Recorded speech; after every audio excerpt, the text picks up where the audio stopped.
Você acha que a maioria que as pessoas que tinham receio era ignorância, mesmo porque se tratava de uma coisa nova, a gente não tinha outros lugares para mostrar, isso tudo era muito novo no mundo todo, mas obviamente no Brasil isso chegava de uma maneira agora organizada, com certeza era inédito. Ou questões ideológicas estavam colocadas nessa mesa também? Questões ideológicas estavam colocadas nessa mesa também.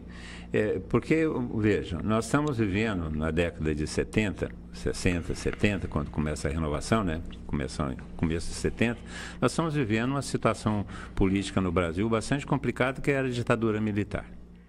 E que a gente sabe de terrível lembrança.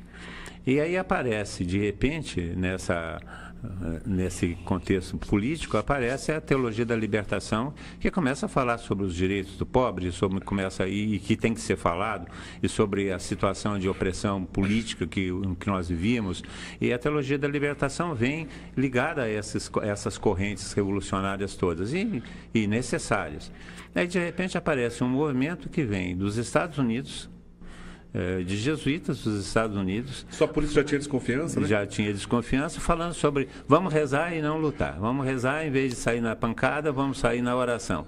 Então, essa turma é uma turma de alienado que está corrompendo, está prejudicando a reação da sociedade brasileira contra uma ditadura militar. Então, a renovação ela nasce como se fosse uma aberração, uma alienação da necessidade da igreja no Brasil naquela época. E aí ficou essa marca que a renovação carismática ela é oposta à teologia da libertação, que é inimiga da renovação carismática. O que não é verdade, porque tem o Caetano de Tilesi, um teólogo já falecido, escreveu uma obra muito pouco conhecida, mas que é fantástica. Chama-se A Teologia da Libertação à Luz da Renovação Carismática. Foi publicado pela Loyola, que fala exatamente sobre os dois aspectos de uma mesma realidade evangélica. A teologia da libertação, que fala sobre os direitos do pobre, sobre a opressão, sobre a necessidade da justiça social, que é resultado também do batismo no Espírito Santo, que é o senhorio de Jesus, a vida de santidade, a busca da oração. As coisas não são incongruentes nem opostas, são complementares.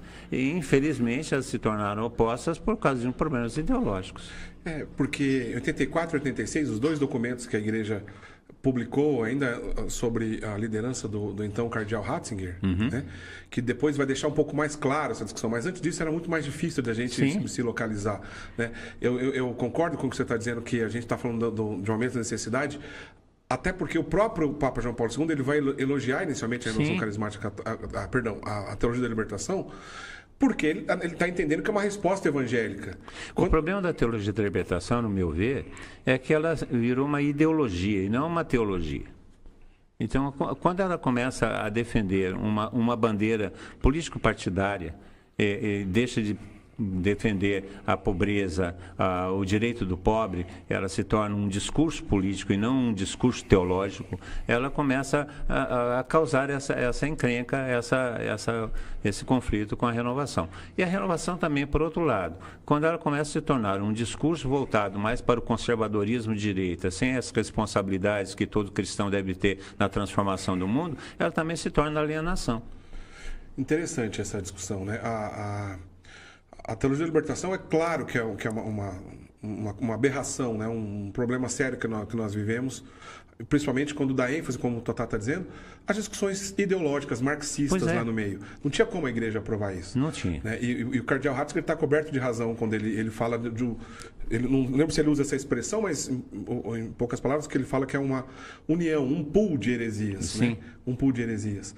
Por outro lado, esse movimento espiritualizado, buscando os dons do Espírito Santo, buscando se voltar para uma espiritualidade, para a leitura da Bíblia e tudo mais, ele não nasceu de uma reflexão teológica, ele nasceu de uma inspiração. Inspiração.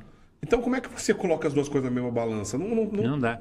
E outra coisa, se nós da renovação carismática não tivermos o nosso compromisso de também transformação do mundo, cuja causa principal é o pecado, essa transformação, que esse desacerto do mundo é o pecado, e nós combatemos o pecado, não combatemos o pecador, combatemos o pecado.